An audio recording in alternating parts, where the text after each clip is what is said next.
Hello, listeners. You're on the Beat Radio Bali. You're on the Tuesday night podcast, which goes live all over town, all over the world. Wow, impressive. We're pretty flash. And I've got a special guest tonight. Some of you might know him for his many businesses around town, like Bali Adventure Tours, renamed to Mason's Adventures, yeah. Which we'll get to later, and many other important businesses around town, you'd say. Wow, they're about important, mate. Well, ecologically sound. But normally with the show, we start off with like three questions. So, where are you from? How old are you? Oh, really? And I have to answer that question. And how did you come to Bali?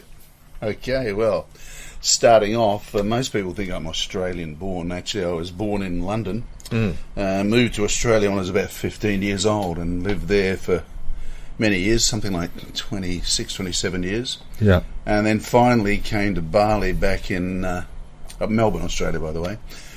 Came to Bali back in 1980, so I've been here right on 40 years. So 1980. That's yeah, interesting. 1980, yeah. I actually came the first time 1980 as well. Is that a fact? Yeah, interesting. But that was January 1980, but for 10 days. Like only 10 days. A pure tourist. When I came here, I stayed for about 2 months and just fell in love with the place and went back to Australia and finalised my divorce with my beautiful first wife, who we're still good friends, mind you, after all those years. But and then moved to Bali, and after that was sort of it. I couldn't imagine myself living anywhere else. So what about back in Melbourne before you came here? What was the reason for coming to Bali? And I recall there was quite an interesting story there. Yeah, well, I think I once told you, I immigrated to Australia as a 15-year-old by myself back in 1959, which just gave away my age. So I'm, for you viewers or listeners, whatever, I'm 76 years old. But anyway, I came to Australia, went onto a farm. Came out with what they called in those days the Big Brother Boys movement. So they brought young kids from Australia. Mostly they were kids who were orphaned in the war and displaced and from homes and things like that. But I was almost a voluntary one because I really wanted to go to Australia for obscure reason.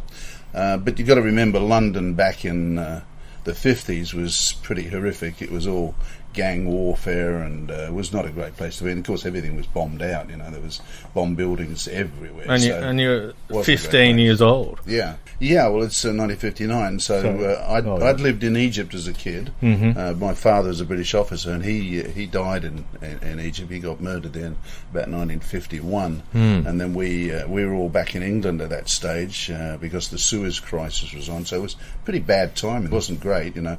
When is a good time in the world, mind you, but well, there was a period after that where it actually got all right? Yeah, the 60s and 70s were fantastic. Yeah, but anyway, But your father got murdered. Not everybody's father gets murdered. No, that was actually a big story at the time because it was the first trial of a court-martialed man who murdered my father. As my father's an officer, and it was a pretty horrific murder. I won't go into the details. You can find it in the world's most famous murders category. It comes up there, Captain Herbert Walter Mason. But anyway, we went back to England, and I went to boarding school and all the horrible things they threw in England. Boarding school wasn't exactly fun, and finally I went to school in London, to grammar school, and it just wasn't for me, mate. I was the worst pupil on the planet. It was terrible. I was always in trouble, always getting the cane, and God knows what else. So, always looking out the window, looking for always in the trouble. next option. Yeah. So I can remember my maths master taking me aside one day and saying, "Nigel, I have to inform you that you're never going to do any good in school, and you're probably never going to do anything in the world that's worth." He said, "I heard that you wanted to go to Australia from your mother." He said, "My suggestion is, mate, you go." So anyway, 59, I was on a boat. There were no plane. You didn't get planes in those days. So on a boat to Australia, it took exactly a month, and landed in Melbourne and was sent straight up to a place in Victoria called Tatura, near Shepparton, and onto this training farm, which was a nightmare. Which is like a boys' kind of Yeah, place, they so trained then, you yeah. to be farmers. That was the idea. I lasted 6 months. Then one night I packed my bag at about 4 a.m. and just took off. For about 2 or 3 years, I just wandered Australia, fruit picking, working on timber mills, even as you kangaroo do. shooting. So, And that's still when you're just a tender teenager. yeah, I was 16, 17 years old. Yeah. So it was a weird time in my life, but it toughened me up, and I became very streetwise. And not that I wasn't streetwise when I came to Australia. I was pretty old for a 15-year-old. But Australia's a pretty tough place, isn't it? Like, yeah, but I found it a soda actually, mate. After London, it was actually quite pleasant, and I fell in love with Australia straight away. Just loved the whole Australian personality. The people were wonderful, so friendly. I mean, I used to hitchhike around the country from place to place, and the people who picked me up and the friendships I made through hitchhiking, which you could do safely in those days. There was no mass murderers out there on the roads, and wonderful. I just loved the place, and that was it. And I was completely. It's pretty easy to get work anywhere you wanted, right? Back in those years. Sometimes it was, sometimes it wasn't. 62, there was a major sort of credit squeeze, and we were all out of work for a while. But anyway, I finally ended up back in Melbourne and went to work with the Victorian Railways for a couple of years. On the standard gauge, they were bringing the line through from Sydney to Melbourne on what they called the standard gauge. So I worked on that for a couple of years in the survey department. Finally went into sales and eventually ended up in EMI Records. So I was working for EMI for quite a few years. Well, that sounds pretty flash too in the early 60s. It was a great job, very sort of prestige job. However, they paid terrible money. You got nothing. It was a bit of a struggle to survive on the money they paid. But I loved the job, and it was fun, and I rubbed shoulders with a lot of very interesting people. I met the Beatles when they came out, the Rolling Stones, met Chubby Checker and all the people around that time. So it was a lot of fun. Not that they became my great friends or anything. Yeah. But I met them, and face to face. He might have got you some chicks. Yeah, that's right. You'd impress the girls. Yeah. And the party. I guess the parties were pretty good as well. There were a lot of parties and a lot of record launches and things like that, which were real fun, really, really fun. And of course, in that time I was with EMI, it was the heyday of the Beatles and Stones. The White Album came out while I was there. So it was the heyday of rock and roll, really. Yeah, and I amassed this huge collection of LPs because every week at the weekly Friday afternoon meeting they handed out all the new releases like confetti. So I just had so many. I used to be the greatest. Everybody loved coming to my place. Like, what do you want? Take a record. You could have been the first DJ in Melbourne. I could have been, but it didn't interest me. Or maybe you were with the. It's the same thing. There weren't really DJs then. No. It didn't really happen till well into the 60s. Yeah, but then I remember those like weddings and stuff. There would be a DJ playing tracks between people's speeches and stuff. That's when the first discos came out. Places in Melbourne like the Thumpin' Tum and places like, which were really famous at the time. And there's some great people you met there. Maybe Jerry Humphreys from the Barry Humphrey. Yeah, sure. No, not Barry Humphrey. Jerry Humphreys. Oh, I don't know Jerry. From the Loved Ones, which are one of the groups around at the time. So I made friends with a lot of really interesting people. It was fun, really fun time. But as I say, didn't make much money out of it. It was just fun. And so what age were you when you came to Bali? I think and what reason did you leave this great lifestyle down there? After working at EMI for a while, I went out into business by myself, went into landscape gardening and making bottled gardens and things, which it was always been a passion of mine, gardening. And after that sort of fell apart after a few years, I ended up back in the music industry, but this time on the retail side. I was in a company called Brashes. So I was a manager for Brashes in Prahran in Melbourne, and that was my last job in Australia. That sort of burnt me out. I spent a few years in that, and it was just too much, after the sort of the fun and the freedom of being in business for yourself and working for EMI. It was a bit regimented. It was very sort of 8 till 6 every day. I used to have to drive a long way into town to get to Prahran. I lived out at Mornington, which is down the peninsula. So I just got burnt out. And one day I just went into work and said, phoned up head office and said, I'm out of here. And that was it. I just resigned and went back home. And my wife and I at that stage were sort of on the path of shaky ground. And I said, I just resigned. She said, what? You're crazy. You know, the usual Yeah, female sure. thing. Just burnt my bridges, you idiot. So obviously it wasn't going to go anywhere anyway. No. So- And I had a couple of hippie mates who were doing jewellery businesses. I don't know if you remember back in the early 80s, there was all those little painted wooden earrings everybody wore. Well, they used to do business in those, so I came over with them. They said, From here. from here. Yeah, So yeah. they used to come over every few months and pick up stock and that. And they said, you know, we're going to Bali. You want to tag along? I said, yeah, why not? Where's Bali? That's what I said when I first came here too. Yeah. No idea. But anyway, so you get on the plane, you arrive, and there's a tin shed airport.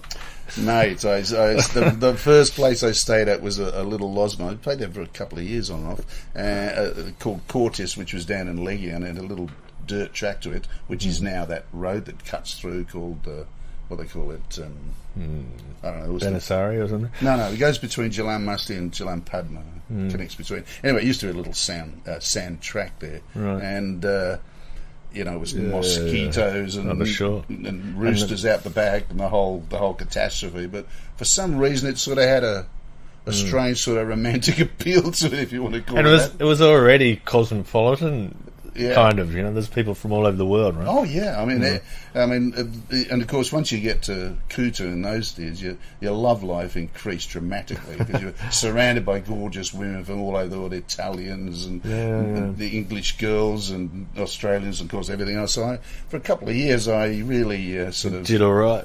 well, did all right, but I really enjoyed myself. Yeah.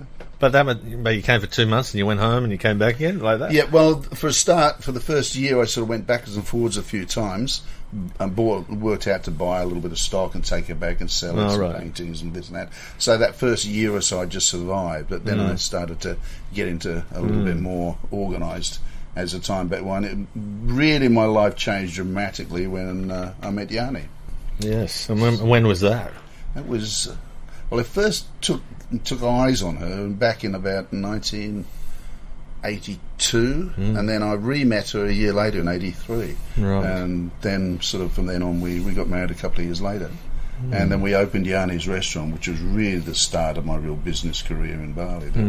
Yanni's restaurant was a sort of an Australian watering hole. We served the best burgers in town when there was no such thing as a burger place, McDonald's and all those. Back in those years, it was pretty scarce, you know. Yeah. I remember actually going over to the the Sanua Bali Beach Hotel just to get a burger. Really? You didn't know about Yanni's? No, this is like 1980. Oh, so no, we weren't there. We weren't there until 84. Yeah, 84 so, we opened but there. I remember it was pretty basic. Oh, you know. and they all tasted like peanut oil. Yeah. That's right. Well, there wasn't even a spaghetti bolognese or anything anywhere. No, they were funny days, but we managed to struggle through it, didn't we? Yeah, absolutely. Yeah. So so you got married and and then you started getting involved in rafting at some point. Well, that didn't happen until a few years later.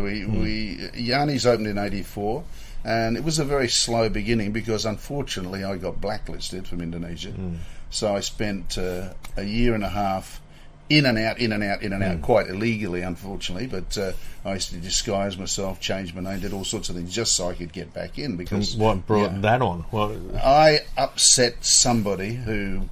But back in those days, I mean, it's well known now, we used to have what everybody used to call PT imigrasi. So it was a bit of a scam. You'd get blacklisted so you could buy yourself off the blacklist to get back in again. Yeah, sure. Unfortunately, if you didn't have any money, you couldn't Pick buy the yourself wrong off guy. the blacklist. I was the poorest white man on the island, you know. But all those white men are really rich. What's wrong? What's happening? That's right. They thought everybody was rich just because you were white, but it wasn't that way at all. I was very, very poor. In fact, I remember one time going out to the airport with my last £5 Australian note, which had a corner ripped off it, and none of the money changers or the bank would take this damn thing because it was damaged. So I went out there and begged some Australian girl who was leaving the country if she could, give a rupiah to me instead of to the money changer. You didn't starve. I gave her a discount, of course. Yeah, your corner.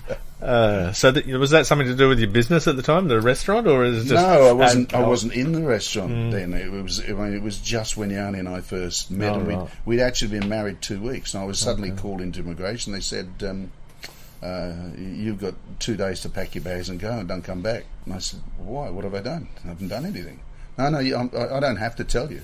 This is the Indonesian Balinese Minister of Justice. I remember. I won't mention his name, but I remember it well. And no, he said, I said, I've just got married. He said, yeah, we know about that. You've just done that so you can stay here. I said, no. But anyway. But you had a piece of paper saying you were married, right? Didn't mean anything. Didn't mean a thing. So I was, literally put on a plane 2 days later and told to leave, not come back. And it took a year and a half to get that cancelled. I never had the money in the year and a half to pay it off, so Yanni used to go and meet with the immigration, the Minister of Justice, and cry on his shoulder and that, and finally they let me back in again. After a year and a half. That's pretty tough. But in that year and a half, I'd probably only been out of the place about 5 months. So hiding in the crevices. Well, in those days, they all knew me in immigration because my face was on record, obviously. So I used to have to fly into Jakarta. So I don't know if you remember in those days, the Garuda and the Qantas planes. There's only 2 planes a day, and they used to go Bali, Jakarta back to Bali, and back to Australia. So wouldn't get off of Bali, I'd go to Jakarta, and then spend 2 to 3 days on the bus coming back to Bali, which used to get in about 4 o'clock in the morning, and then sneak into Yanni's. It's me. I'm back. It's your lovely husband. It's hilarious, but Yanni, the husband on the run. But Yanni amazingly put up with it and got through it, and it certainly helped her to grow up a bit as well. She didn't know what the hell it hit her at first. What the hell have I done? Who do they get married to? Yeah. And this crazy guy. Some guy on the run. Yeah. But it all worked out. And you made some money out of the restaurant? Is that Well, we did eventually. Possible? But while I was away, of course, Yanni hadn't got a clue what to do. She'd never been in a restaurant. And it just, I remember the day I finally got back in, her and her sister were there, and they'd sold 1 coffee for the day. So it was pretty bad. It's a bit like COVID, But anyway, I took to the streets, mate. I did my little handmade brochures and coloured them in and photocopied them by the dozens. And I used to just walk around the streets hanging out brochures to any white face I saw.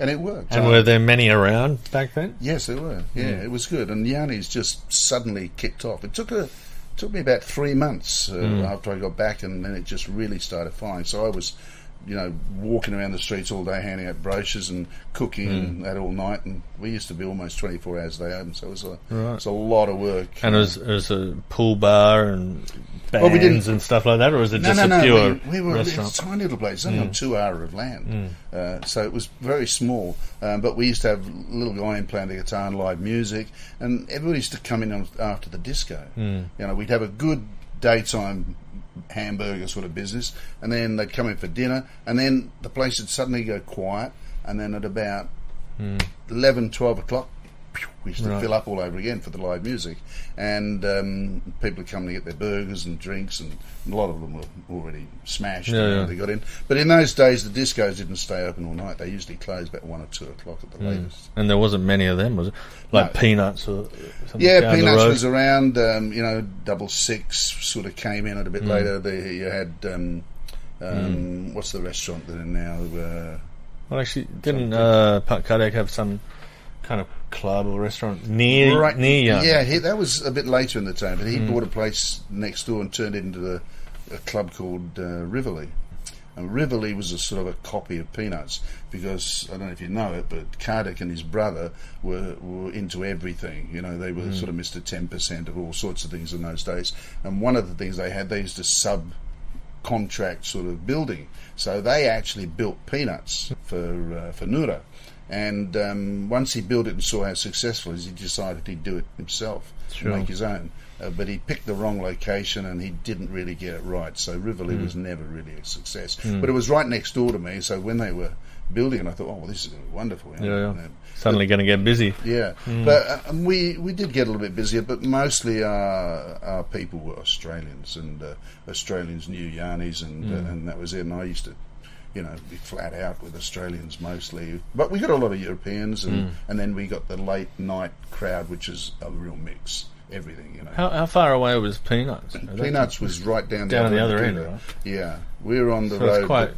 It's quite far from the centre of town. Was the centre of town still like Surrey Club in that Yeah, area? Surrey Club wasn't there then. then. The centre of town really was, I suppose it was up more close to the corner because Nura and Peanuts, his place originally was just past there, Casablanca. And that was really where the action sort of happened around that area, and that was that little BMO corner up a little bit further where that road comes around one way. Oh, okay. Yeah, that was, they used to Oh, do where they have the garden restaurant, right? Yeah, they had the mushrooms. Pub. That's right. Yeah. The pub crawls and all that. Of course, there were a lot of magic mushroom places around. I remember a place out in between some lane, the garden restaurant they called it. Yeah. We spent a couple of they were funny weird days. nights down there when I was 18 years old. Well, we all did that, yeah. I mean, magic mushrooms and everything was crazy in those days. Well, it always has been a little bit crazy everywhere, Until recently, it seems to have, straightened up a lot. Well, I think people have had no choice, mate. I think we're going through a time which has never been experienced before. Nobody really knows. I mean, like, everybody's making it up as they go along. Yeah. No, what I mean is the police became a lot more active too. Yeah. And they closed down a lot of places. Yeah. But there's always been waves of that. Yeah. Depending on who the top cop is. Exactly, There's some little thing down. I mean, I remember when they told every restaurant in town that they had to change their name to an Indonesian name. Oh, yeah. Weren't allowed to. So 14 Roses became Empat Belas Mawar and things like this. And where the hell's 14 Roses go, But luckily, Yanis was a... Great idea, mate. Yeah, Yanis was a girl's name, an Indonesian girl's name, so we didn't have to change. Suddenly you boomed. It's the only place in town anyone could find. That's right, yeah. So how long was Yarnies then? Yarnies was 15 years. We closed Yarnies down 1999. Oh, God. That's quite a long... That was quite a long time. Stretch. Yeah. Too long, actually, in a restaurant. Yeah. It's a long time, yeah. But they were fun days, and we certainly made money to establish ourselves in the next operation, which you touched on before. Which was, and when was that? That was 1989. Oh, right. So we actually opened the business in 1990. We planned it in 89, built it, and opened in 1990. When was the first time you went down the mountain on a raft? Yeah, well, that was earlier on. I mean, the thing that stimulated me to do it was I used to watch a few of the expat community come down the river in big truck inner tubes. Okay. That was a popular thing for a few people to do, and we had bought a little piece of land on the Iron River near, just down from Siam, just because we loved the area, and I intended to sort of build a house there, which I never got around to doing. I eventually sold that block of land for $1 million. So it was a good block of land. Hotel on it now. Yeah. So that was good. Some of those ventures work out without doing anything. Yeah. That was probably one of the only ones that did. I've never been a very good land speculator. I always picked the wrong land. Just before the earthquake went off on the Gillies, I had just bought a piece of land on Gili Meno. Yeah, good idea that was. Exactly. And it's had a string of stuff going on, hasn't it? But okay, so you went down you bought you went down in a tube? Well, no, we didn't. We actually bought some rafts before we even went down the river. Because I knew that you could get down it, and we'd found a way in. We had to rent a bit of land to build a little operation on the river and get down the river, and we ended up buying 5 Avon rafts out of England, and away we went. And that was the start. Had you ever rafted? Were you I'd never rafted, but I'd met this guy, an American guy who was American Indian actually, who'd been a guide on rafts on the Colorado in the United States, and he was a real character, a troublesome sort of character, but he knew his rafting, and he sort of gave us a lot of advice. I paid him quite a bit of money to do that. Okay, he was like a consultant or something. Yeah. At the beginning. Yeah. So you took off on your rafts, and what happened next? Well, the next, of course, was the great rafting closure. You know me, I attract trouble. It's an interesting story. We almost exactly the same time as us, within months of us opening, another company opened called Sobek, which was were 2 guys involved, a guy called Nick Blackbeard and another guy called Dave Heckman. And Dave Heckman was the rafter. He'd worked on rafts in Canada, evidently. And he brought this other guy in who was an English school teacher in Jakarta. and they started the company too. It was pretty primitive. Unlike us, we made stairs down to the river and all the changing rooms and everything. They sort of just rented a house and a track down to the river, and that was about it. So we were sort of way ahead of them on quality. I mean, because my image was that, you know, rafting was something I wanted everybody to be able to do, not just gung-ho sort of adventurers, but, you know, families, mums, dads and kids. So it's got to be safe. So it had to be safe, and one of the hardest things was to get to the river, because, you know, it was very, very steep and very dangerous. So we had to go. It took us about 6 months to actually build the steps down to the river, and all by hand, of course. So it was pretty hard. But we kicked off with them, and anyway, a lot of jealousy happened because we were.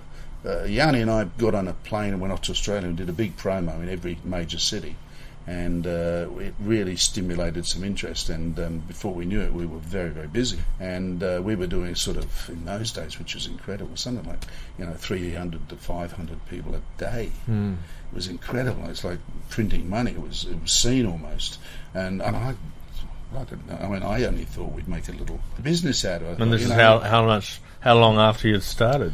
Only a year. About a year after we started, it was just blazing. Within 2 years, I mean, I was buying rafts like people buy push bikes. You know, we're going to get some more rafts. So I ended up having about 60 rafts. You know, and we were just busy, more afternoon and morning. So it's crazy. Whereas old Sobek doing their different thing, they were not even getting, you know, 60 or 70 a day. And if they got 100, they had a good day. If we had a good day, it was 500 or 600. And why was that? We just were doing it better. We'd advertised it better. We had very good facilities, and consequently, the hotels, particularly 5-star hotels, came and looked at us and thought, "Yeah, sure, we can send the people on this." But if you went and had looked at them, it was like slide down the rocky in the mud to the river. So it was very different. And I think, you know, that's the same with any business. If you're going to do it well. Which we did, and it paid off, absolutely. But enormous problems with jealousy, and that happened out of it. So apart from the fact that our little gudang on the river got burnt down one night mysteriously, another day we came down there and all our electric sort of blow-ups for the pumps, you know, they'd all been thrown in the river, and you know, a lot of that went on, a lot of skullduggery, which we sort of managed. But the worst came when they decided that the best thing they could do is try and close us down. So they invited the governor at the time, a guy called Idaba Gusoka, who ended up going to jail, late corruption, but he's now dead.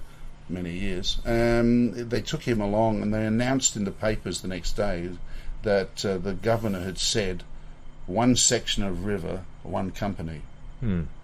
That's it. And guess whose company it is? Yeah. But then he said a few months later, when they said one section, because they said you have to move to another section. But then when we said, okay, we'll work that out, and they said, oh no. One river, one company. So that hold on a second, it's only one river. Only two rivers actually in Bali that could be rafters. So we were really in big trouble. So, but I thought, bugger this. We had a license, part license, the usual way through the BKPM in Jakarta, and BKPMD. I mean, and I don't know. I was a bit naive, I must say. I thought it was all going to be okay. You know, pay a few people. You know, it'll all turn out all right. But it happened. It didn't. It got worse and worse until the end was that the governor was abusing me every day in the paper, saying I was this Australian guy who was ripping off Bali and had millions of dollars in the bank and all this, which I actually did, and I was spending the money on building things and increasing the business and that. And it was in the newspapers every day. There was a hell of a thing on, and then. Finally, my license from Jakarta came through in spite of the governor trying to block it. And you were the only one with the license? Well, I announced it to the papers to say, hey, hang on a sec, here's my license, picture of it, da-da-da-da-da. Well, that was that. As they say, the shit hit the fan. Oh. From where? From the governor.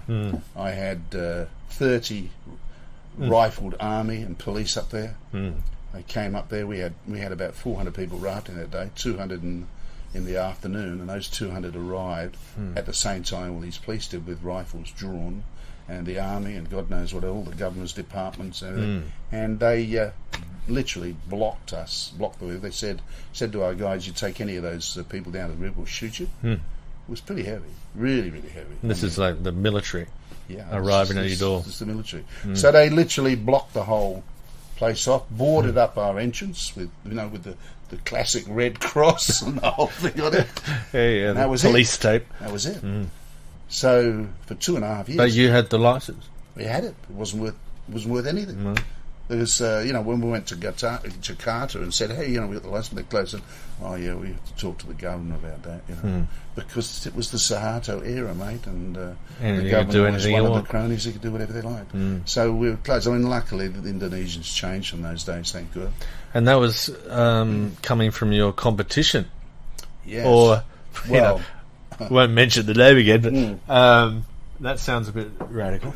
It was radical, but 2.5 years it took us to open. Yeah. So to reopen.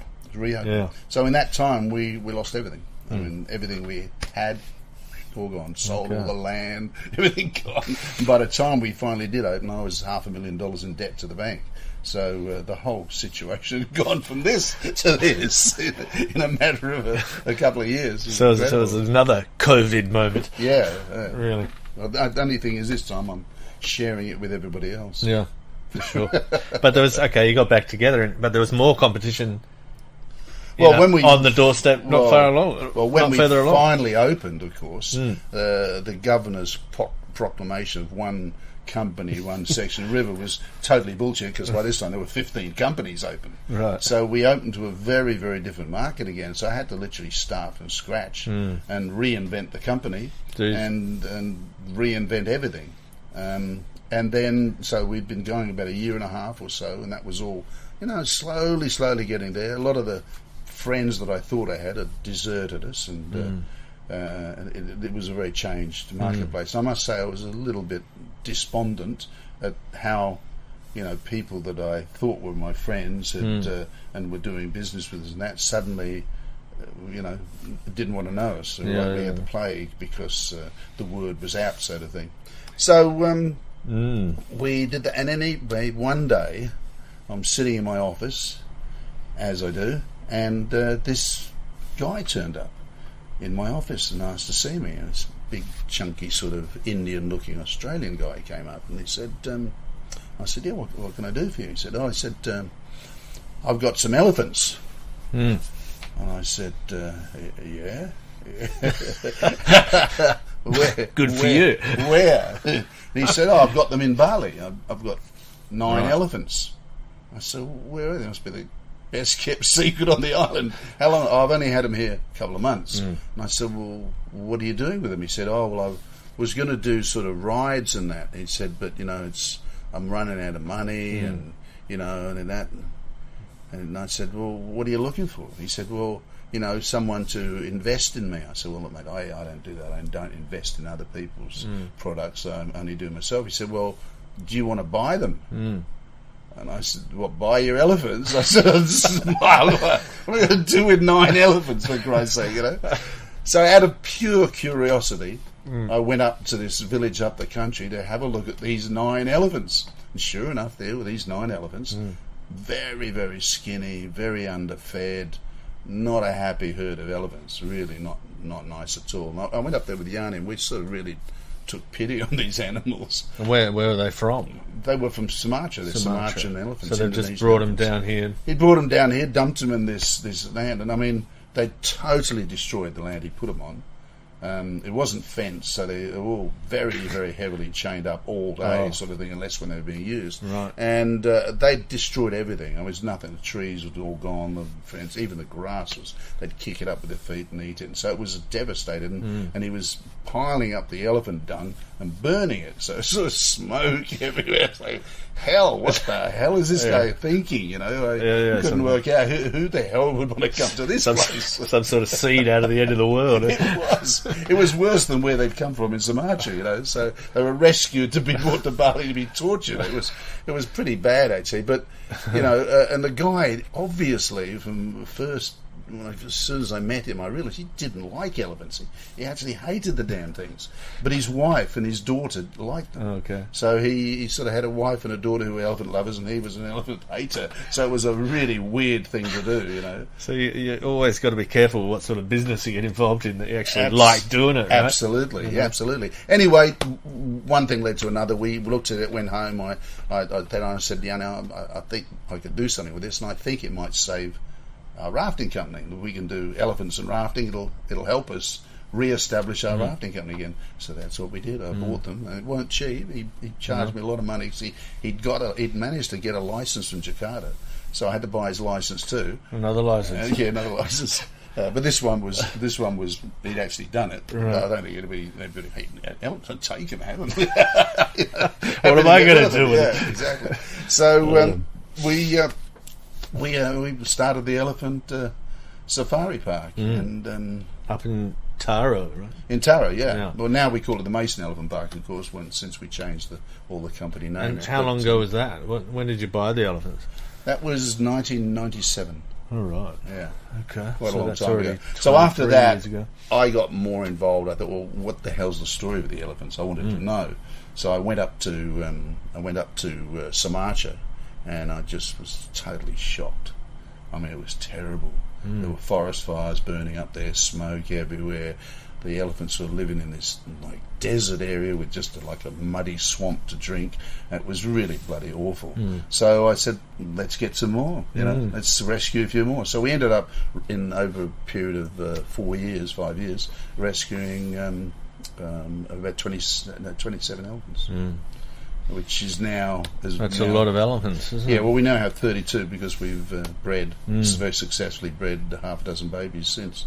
So that was how it all came about. And although the original idea was just to sort of have it a tag on to the rafting, I quickly realised that it deserved a lot more than that, and I then started really putting all my money back into the place and turning it into a complete elephant operation, and with all the facilities and education and everything else. So it's a bit of an ecological kind of very much operation too. Yeah, we've won a lot of awards for it. We're the first park in Southeast Asia to be actually approved and gold star rated for animal welfare with elephants. Of course, that often doesn't help when you've got sort of animal loonies who think anybody who touches anything that's an animal from the wild is a bad guy. Right, and I've had a lot of abuse over the years over it, but the truth is that we're renowned for our care of elephants, and we've put a lot of effort and a hell of a lot of money over the years into making one of the world's most beautiful elephant parks. And how about back in Sumatra? How are the elephants going now? Bad, mate. Since I rescued the elephants in 1997, they've now lost 75% of the habitat since then only. It's 25 years or so, 26 years. And they've also depleted by 70% just in that time. So there's now probably, maybe at best, 900,000 elephants left in the wild, but they're all scattered in little pockets of but that wild's everywhere. Not much anymore. No, it's all palm oil plantations. It's terrible. I mean, I did the movie, the last 10 we rescued, we did the movie Operation Jumbo, which you can look at on YouTube. You can go and find it. And it's a great doco, and it showed what happened over a 2-year period up there with the elephants, and from when we first went up there and when we went back again to get these 10 rescued elephants, shows just how much it had changed. I mean, the place we were driving through, where when we'd been up there the first time 2 years before, it was just total jungle. You came back and it was just desolate as far as your eye could see. It was just desolate, and that's all in the documentary Operation Jumbo. You can see what actually happened in a very, very short time. Sure. Well, you've seen the David Attenborough movie, I guess. Yeah, sure. And that seems to be happening all over the planet. Look, in our lifetime, mate, there's been a lot of mistakes made in the wild. In particular, we've destroyed all sorts of things. Yeah. But I mean, there are some good things happening. Thank Christ. Wild whales are now on the increase, and a lot of things are actually coming back with a lot of help from a lot of dedicated people. Yeah, sure. And that's good to see. I mean, I'm not the person who goes out and works in the wild or anything like that. I'm getting too old for that. But I very much admire people like Attenborough and others like him who do things. I've been a good friend at Steve Irwin before he's dead. Was a very good friend of mine. He came up to the park a few times. And another guy, Mark Shand, who you might not know, who was a great elephant expert. He's from England. He was the brother of Prince Charles's now wife. He died a few years ago. He fell down some stairs or something crazy and died. But he was a lovely guy, really dedicated to elephants, particularly Asian elephants. Were there ever elephants in Bali? Never. No. There were never elephants anywhere except Sumatra. Java, right? Java, no. But because we had a tiger here in Bali, as you know, which went extinct about 1930s. And then the Java one went extinct while I was here in about 1984. They finally said it was extinct. Now we've got the Sumatran tiger, which is in, I think they've maybe got 300 or 400 left. It's down to almost nothing. So yeah, it's not a good picture, unfortunately. I remember when we first met. I don't know if you remember this, but when I went over for a meeting at your place over there in Berawa, and you were saying to me how we all have to stick together, and in this big country that we're in, being foreigners, we have to all stick together. Do you think it's actually getting easier now for foreigners to? Yes, I think it is distinctly easier. I think since the Bali bomb, there was a turnaround. We lost a lot of really nice people, and we lost a lot of not nice people in the Bali bomb. A lot of the people who went with the exploiters and that, but there were a lot of lovely people here too. And some of them stayed, a lot of them good, the people like Lawrence Blair and, all those people we know, Peter from Marty's Wrong. These are all nice people who stayed on and battled through the Bali bomb, which was another devastating time. And for a couple of 3 years we had the bomb, then we had the second one. So they weren't good years, but a lot of people left because they couldn't survive anymore. But after it was all over, then we sort of got this new era of people come in, and they're a bit of a mixed bag, some really lovely people. I've got a lot of good friends who have mainly been on the island in the last 10 or 12 years and that, and that. But there were a lot of developers came in too. I don't know if you remember all the nasty timeshare people, all that sort of, and all these cheap hotels and cheap little developing all the rice fields, blah blah, and the cliffs. Yeah, exactly. And unfortunately, there's been a lot of over-exploitation of some beautiful places. The lovely beaches we used to go over to in Nusa Dua, and now you can't get onto. It's a bloody great hotel blocking it off. So things have changed a lot. Not necessarily for the worse, but if you were here in the 80s, this is a very, very different island to what it was back in those days. And people who were in the 70s even more so. But I always like to think of this, that this is not my island. I wasn't born here. I'm not Indonesian. I am a Hindu because of my wife. I became a Hindu, but it's not my island. I'm a Johnny-come-lately, so to speak. So it's not to me to tell Balinese what they should or shouldn't do. It's their business, and it's their island. So I tend to think that back in the early days, all the business was going to people who came here to do business, and not much was going to the Balinese.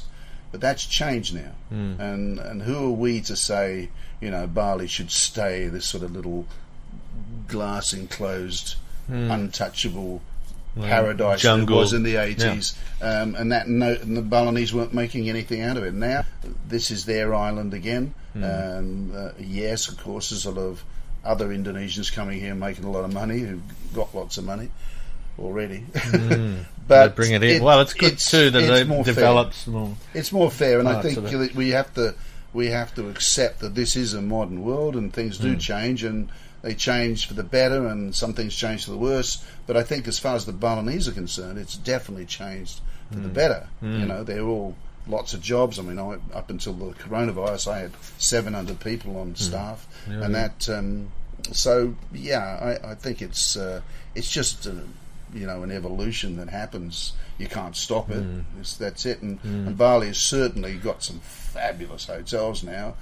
Some of the greatest eating spots it's you amazing. can imagine. It's amazing what it is. Oh, really unbelievable. And because it's a bit lax too in the licenses and rules and laws. I know down in Australia you can't really do anything. No, you can't. It's there's terrible. a law for everything, and you can't build Australia's anything. crazy. I mean, you wouldn't live in Australia in Victoria at the moment. As well. Well, Adelaide just recently. Can't go anywhere. It's all gone crazy now. They've gone the opposite way. Yeah, exactly. Here, I mean, you probably it's still flexible here. That's the point. And we never really shut down with this virus. People sort of use common sense. Okay, you've got to wear a mask outside and a few things like that, but we've never been locked in our homes. No. We've never gone out into the street and not allowed to go more than 100 metres or something. All the things that happen in Victoria, I shake my head in despair. How can you do that to people? No wonder everybody's... Well, all over the world as well. Like right now in Europe, and they're doing it all again. Yeah. And now they've got this new visa, like it costs you $800 or $8 million or whatever it is. I wouldn't be surprised if there's a flood of people trying to get out of these lockdown countries. Oh, I think coming here to stay for 2 months. I think when Bali comes back, it's going to come back with a vengeance. It might not happen quickly. It'll be a slow climb back. We realise that. I mean, God, I've lost God knows how much money over this last 8 or 9 months, and I probably won't ever see that back again for another 4 or 5 years. I'll probably be dead before it comes back. And counting, because you try and feed and look after 32 elephants, mate. It's like I can imagine. You can't believe how much they eat. I mean, they're all eating 250 kilos of food a day, and I can't desert those elephants. I took that on, and it's my responsibility. So I've got to make the best of the bad situation. But it's drained me. It's absolutely financially drained. And there's no help from the authorities. No, well, the government, to their credit, did put a little thing together in Jakarta and we did get a little bit of money out of them, not much, but it was something. It was a token gesture from them. Right. It was enough to feed the elephants for probably a week or something like that. But to their credit, they did do something, and now there's a business thing going on. They're starting to hand out a bit of money to people in that. So I think Jokowi, the president, is. He's a good man, I think, and I think he's the best president I've seen since I've been in Indonesia, and I think he is trying. He appears to be the less corrupt out of all of them. Yes, yeah. Look, you'll never completely get rid of corruption in Asia. It's just part of the system, but I think he's got it as best he can. Sure, there's a lot of people involved. Yeah, it's not just him. No, not at all. So, and you've got factions and all the rest of that. Those schemes they've got from the government, are they are they only for Indonesian companies? Or no. Any PMAs company, and everybody. Yeah, anything that's an Indonesian company. Yes, right. It's got to be a but I mean, you don't have a foreign company here that is only foreign. It's got to be registered in Indonesia anyway. So I was talking to the owners of the Viceroy Hotel. And they just got quite a big chunk of money given to them by the government. Oh, right. I don't know where my chunk is, but I wouldn't mind a chunk myself. And I'm sure there's a few people over there listening. They wouldn't mind a chunk. Right. As soon as I heard that, I said, "Yanni, where's our chunk? Quick! Get that paperwork." Haven't you filled in the forms yet? I've seen those forms, right? I've seen those forms, and I thought, there's no way they're going to give me anything. That's right. Even though you're employing people in your families. We've yet to see it, but I've been told that some will come. How much, I have no idea. But they do it on whatever they think your merit is, so you have to fill. So I believe my wife has now filled in the form, so we live in hope. Keep those elephants going. Yeah. And it's not just elephants, it's helicopters as well. Well, the helicopter... What's going on there? I had to send it away, mate. Oh, right. It's actually down in Papua at the moment. Working down there, I leased it out on an hourly rate to a company down there. Okay. So it's not making money, but it's paying its way and keeping it in the air. But helicopters are very expensive. And how that was a business, right? Yeah, sure. And a few years ago. So how did it go? When times were good? Yeah, it was going along quite well. Yeah, and of course very convenient for me. I'm now back to driving up and down the road, or a driver drive me up and down the road. So what used to take me 12 minutes to get to Taro now takes me an hour to an hour and a half. Yeah. So, and the traffic's back again now. So it is. Yeah, so it is. It's not flying up there anymore. It does vary. This month's not quite so bad. Last month was really busy. We don't seem to have as many Java tourists at the moment as we had, but that's pretty normal. I mean, Yeah, but November is leading up to always Christmas, yeah. November's always very quiet. We're not expecting to see anything much before about the 20th of December. And who do you think's going to be back first? You know, okay, we've got Java, we've got local. The Javanese, Jakarta, Bandung, and But it's not sort of enough, higher right? people. It's not. No, it's not, and they don't have the money, to be honest, to support companies that were built to have tourists. Sure. That- And thousands of them. Exactly. I mean, we're just, we're now at the Elephant Park. We're opening 2 days a week on Saturday and Sunday, and it's fun. We're getting people up there. Well, not a lot, but a lot of expats who want to get up and see the elephants. You can actually stay at the hotel there for 2 nights, but that's about it for the moment with that. You got a special deal going on? Of course we have, but the deal really isn't enough to do Even much with. open the place. Well, Yeah. when you've got a company that is designed and built, used very exclusively for Western people and largely, but you always want the Indonesians to be able to take advantage of it. So what you do is you create a price, and then you create a secondary price for Indonesians and people on Kimes and that. So. But it's a very cheap price. On its own, it's not enough to run the place. But you sort of sacrifice a little bit to make sure that Indonesians can come to be fair to everybody, So we do that. But when you're just on an Indonesian price less 20%, it no longer adds up. So you can't make money out of it. No, that's all. I don't think anybody's making any money. No. They're all just surviving at the moment. If you can survive through this, that's the best you can expect, I think. Yeah. And I know people who are far worse off than I am, of course. And I know people who are much better off than I am. It depends what your business is and that. But if you're pure tourist, you got troubles. And if you've just invested all your money into some new project and then falls off a cliff, that's right. Well, it's pretty tough. That's what I did with the chocolate, of course. Well, the chocolate.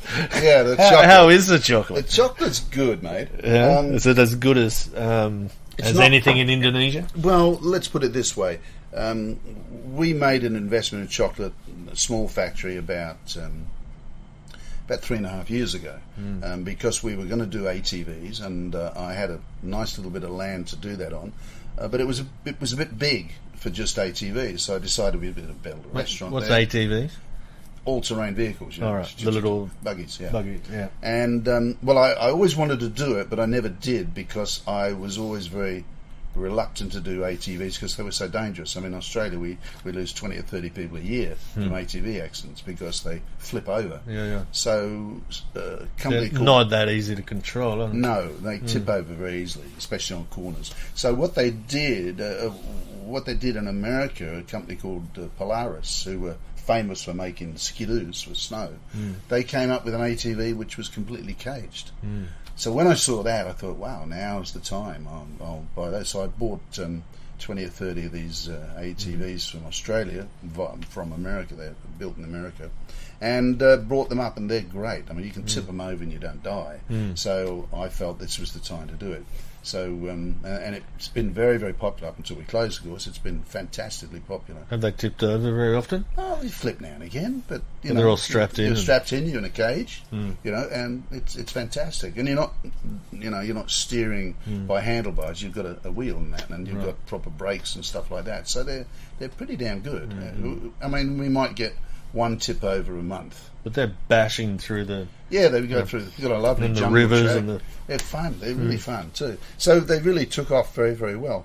But as I was saying with the chocolate, we had too much land there to sort of just fill with the restaurant and the ATV. So I decided to put in a chocolate factory because being a bit of a chocoholic since I was a kid, I never really liked the chocolate I could get in Indonesia. It always was either very bitter or it was sickly sweet, following that sort of little bit American, little bit of Asian style chocolate, which is super sort of yucky, and a lot of times like very coffee, sandy, raw and ready. So I decided to really go into chocolate in a big way. So we went to Italy and went through it all, and we bought a load of very expensive Italian machines to make the best chocolate. Because most people here who've been making chocolate before, it's changing a bit now, mind you, but they were just using sort of 1930s, 1940s technology, which turns out a fairly rough and ready chocolate.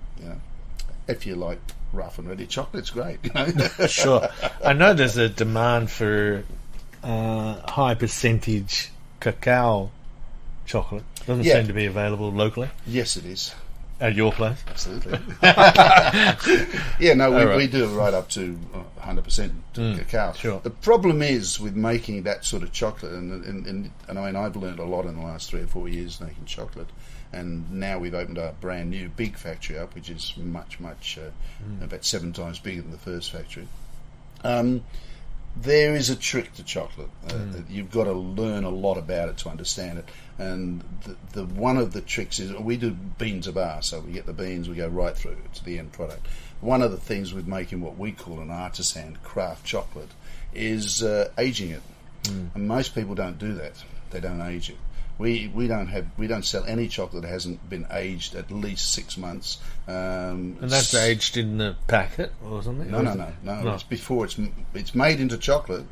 Big blocks, and then that goes into our aging room, which is a special room, fully air conditioned with humidification and all that sort of thing. So it's we mark it on that, stays in there for minimum 6 months before we actually pull it out, remelt it, and then turn it into the final product. Wow. So it it's a much smoother, isn't it? Well, it's not just smoother.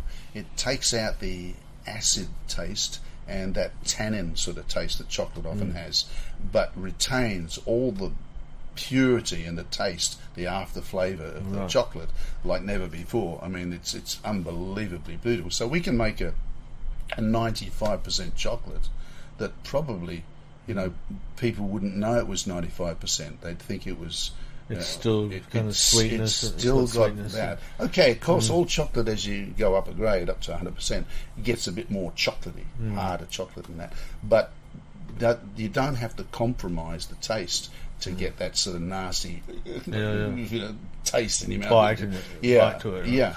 So we've learned how to do that by bringing over experts and by sending my staff over to Italy to learn and we've now come up with a chocolate that knocks the socks off the Belgium and Swiss chocolate. Like Lindt or something?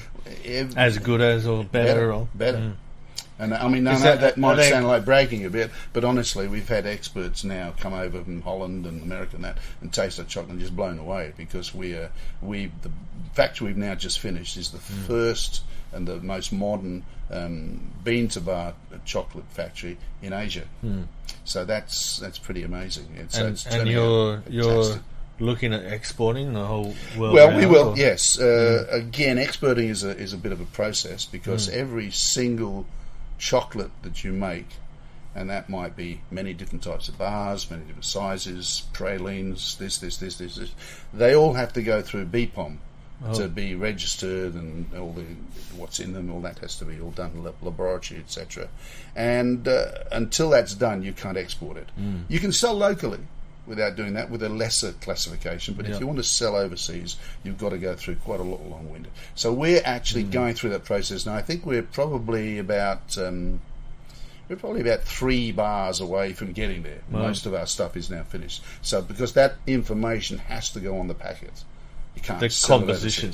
The composition, the breakdown, etc., must for export. So we're almost there with that. So next year we'll be in a position to start exporting. So and that costs thousands of dollars. It costs a lot of each bar or something, right? Yeah, what it costs is a lot of time as well.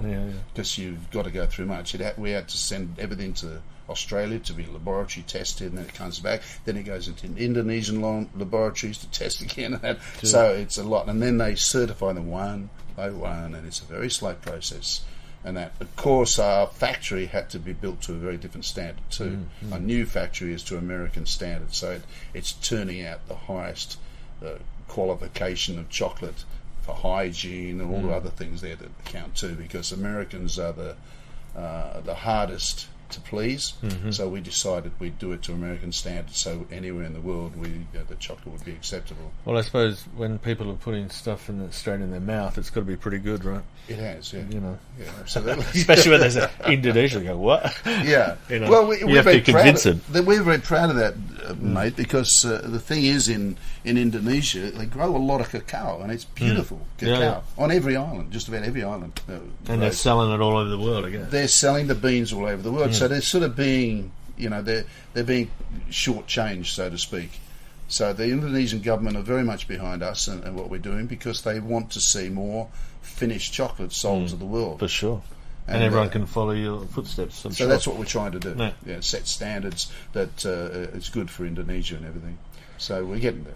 So what about COVID? You said before that the government's handled it pretty well, and we've all handled it pretty well. Do you think there's a lot of people out there starving? In Bali? No, definitely not. Absolutely not. You hear about it. Like in the Australian press, anyway. You know Dean, don't you? Your friend Dean? Yeah. Yeah. Dean did an interview on Australian radio yesterday, and he rang me up before he did the interview and said, I'm doing this radio, and I said, well, look, let me send you a few notes of what to say, because then it's going to be negative for sure, being out of Perth. So anyway, he did a really good interview. It wasn't very long, it's only 5 minutes, but he got in all the major points, and it was quite clear that these two radio announcers, a guy and a girl, I don't know who they are, forget the name, but anyway, they honestly believe the stories are henny, and everybody believes the story, and the story is that Bali is absolutely rampant with COVID. The hospitals are overflowing. I don't know where this hospital, I've been, I haven't seen it, and I don't think anybody's seen it. Where are these people with COVID? I mean, Christ Almighty! I mean, I'm 76. I'm in the high rate. I should be trembling under the bed like they did down in Melbourne. But I don't see any problem, and I don't have any of my staff out of 700 who had it, and I know very few people have had it. I only know about 3 Westerners who got it, and all of them recovered in a couple of days. So I don't see what this thing is, but they're telling people down there that it's so bad, and everybody's out of work. Everything's closed down. And there was a report of a hotel being shown that was actually in renovations, and they showed that down in Australia that it had been rampaged and derelict and that because of the COVID, which is total nonsense. It's a hotel that changed hands, and they're renovating it in this time. But anyway, that's another story. But they're also saying that people are actually eating their dogs and going out and having to kill animals in the wild. Well, they've been doing that for a while, haven't they? Well, day way or big deal. Big deal that they, somebody ate a dog, and there's a few Javanese who don't mind eating a dog. I'm quite sure. However, to say that we're all starving, I don't know anybody's starving. And I'm up in the villages every day, and I've got lots of everything looks normal, right? Everything. Well, it's not normal. It's not normal because we don't have all the tourists here, so money's a bit tight. But I'm absolutely staggered at how the Balinese coped with this so well. I've got staff who started business. They're selling cakes and they're selling this. It's amazing how resilient they've been, and they've really got through it. I mean, I couldn't imagine that happening down in Australia, for instance. Everybody just runs for the dole. Well, there's no dole here. There's nothing. Well, that's the difference, isn't it? They're already depending on the government for everything. That's right. And here we depend on ourselves. People have been amazing, really amazing, Stuart. And look, some of my staff, I'm just staggered at some of the things they've done, because they're all on short time and things like that, not getting as much as they were before, so they've all had to sort of make do with doing little things. It's amazing. I can't believe every time I go to work and would you like some of these, Nigel? What are these? Oh, these are cookies I'm now making and my sister's selling. Everybody's got a little business going. Sure. I'm really amazed at how they got through it. And then they can go back to the kampong and the village and that's right. Just sort of, tend the farm or whatever they do. Yep. No, the people have got through it very well, and I think it's a big lesson that we as Westerners should look at and really I mean, honestly, I'm just so proud of the people of Bali. They've done an amazing job. So it's very cruel when the Australian media, which is always bashing Bali, you know that, they get hold of this and start twisting these stories and that. Why do they do it? I don't know. There seems to be a love-hate relationship with Australia and Bali. It always has been. Well, I guess it's media too. They just like Media, a bad story. They love a bad story, and I think that they it's like. A lot of people say, oh, my wife will say, oh, it's the Australian government doing it because they don't want people to come on holiday in Bali. They want them to all stay in Australia, which may be true. Which they're doing right now, right? But it's probably not as deep as that, although in this day and age, who knows? Yeah. The big, the establishment. The establishment, yeah. We've seen all that. So what, just because we've got to close up, we've got to finish up. Sure. Just tell me why you made the change from Bali Adventure Tours to Mason. Plagiarism in a word. Oh. I was being plagiarised, mate. I had so many companies that were using my name, twisting my name, using parts of it, etc., etc., and also companies who are actually using my brochure to sell their products. Oh yeah. So everything was called about Bali Adventure Tours. That's right. The word, Bali Adventure Tours, all generic names. Yeah. What can you do? So I decided I'd do something that couldn't be copied in a major way, as it's a Western name and it's my name, and I'm well and known amongst the business community here to do it. So I literally, swallowed my pride and closed down the name Bali Adventure Tours because I loved pretty the name. tough. It was tough, and of course, you know what it's like on the internet. You lose everything. Start from scratch. You've got to start from scratch. So it was a big journey. It took us a good year to get back to where we were, maybe a year and a half, and that. But it's the best thing I did, absolutely, because now all our products, Mason Chocolate, Mason Rafting, Mason Elephant Park, Mason ATVs, all those things are all now Mason. So it's very Which is easy just going to now. go into the future. Well, had COVID not happened, we were about to have our best year ever. I mean, January for us this year was the best January we've ever seen. I mean, fantastic. So things were looking wonderful, and COVID came along and just completely destroyed everything. And I think we'll look back on this in history and we'll come to the conclusion, as I honestly believe, that the whole world reacted completely wrong to this. They took completely the wrong direction. We should never have closed up like this. I mean, we've never closed up for the flu or for anything else before. I mean, this was a big mistake, and it was all done just by fear. Everybody got something. Everybody's so paranoid. Yeah, sure. You know, and it hasn't turned out to be such a bad virus anyway. No. Like a million people dead around the world. Okay, I'm sorry about people dying, but the majority of them are already very old already. Absolutely, they were on their way out anyway. I mean, they did a survey down in Australia and they put that together, and it said that the average age that people who have died of coronavirus is 82. And the average age that people die in Australia is 82.6 years. So they lost 6 months. Jesus, that was terrible. Plus the people in the homes, they say that once you go into an old people's home, that you live at no more than an average of 2.5 years. Would you believe in America it's only 1 year? Yeah. So once you go in that home, you're on that You're on last the way 2.5 years. So if you die in the home, and I'm sure there's exceptions. I'm not being that callous that I don't care or anything. Because my mother lived in a home for the last 2.5 years of her life, and mine too. And she died. Yeah, that's right. And I visited many times, and the majority of people in there looked like they prefer to be moving on. That's right. Sitting there doing nothing. Oh, horrible. But anyways, it's awful. The Spanish flu, which the majority of people dying were like from 25 to 35. Yeah. And in today's numbers, if you correlate the same numbers, it's like 430 million people dead. It's completely different to what we're looking at now. Totally different. This is not the big killer they've made it out to be, and I think that it's been used as a political ploy, as it has in America. I'm quite sure that the election year. Well, for sure, Trump lost the election mainly because of COVID. It killed him. Killed him dead. Well, they tried to kill him with it, but it didn't. it didn't work. Didn't work. They turned him a COVID sandwich, you reckon? Anyway, when do you reckon the tourists are going to be back in Bali? Look, I've spoken to a lot of people, and a lot of but a lot of business people in hotels and everything else. And I think we all have come to the same sort of conclusion, is that it's going to be a very poor Christmas. Numbers will start to trickle back in next year, dependent, of course, very much on countries opening and airlines and flying. These vaccines as well. That's I guess. right. Yeah. The vaccine will speed it up a bit, I'm sure. But I think we all know pretty much that we're not going to see business coming back to anywhere near normal until the end of next year. Makes you wonder how everyone's going to survive. Does. But hopefully the people who are smart, who can get back here before, will come here and take advantage of Bali as it is. It couldn't be a better time to be in Bali, quite frankly. For sure. You've got 5-star hotels that are selling for giveaway prices. The whole island's up. It's the traffic's zero. Yeah, I mean, what's the new hotel down in Nizadua? The big, huge one. You got me. Yeah. Vice, it's not Vice. Anyway, they usually sell for 18 million a night. They're now, you can go and stay there for 2 million. Oh, yeah. Why not?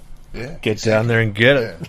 Yeah, crazy. Anyway, great to see you. Kempinski, that's the one. Kempinski. And the rest of them. You get deals all over town. Yeah. You even get deals and... it's definitely a time to be here. And the Russians, who very cleverly stayed behind, didn't go back to Russia.